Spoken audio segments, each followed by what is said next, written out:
54 in Lancaster. It's even pretty mild for this time of year in Mount Pocono, well above freezing with a 37-degree temperature.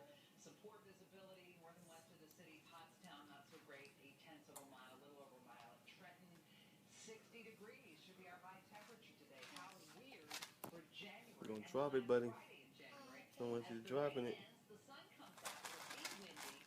Winds could gust as high as 40 miles an hour this afternoon. So that's the second half of the day that'll be so different from the first. On Saturday, tomorrow, 51 degrees after a cold night tonight. It'll be a 7 on a scale of 1 to 10. The rain is gone all weekend.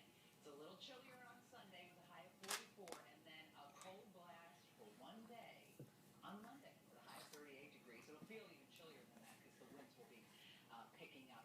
Then we have milder temperatures and a milder trend toward Tuesday and Wednesday. Groundhog Day starts off sunny with some rain in the afternoon, so maybe the groundhog will see his shadow. And then after that, we're trending a little bit colder as we go into the middle of next week, say around February 8th and 9th. We're back to temperatures in the 30s, and that's when we could get the winter weather that everybody's been wondering about. That's your extended outlook thanks to Weather Trends 360, our brand new long-range forecasting product. Find out so much more about it on myfoxphilly.com.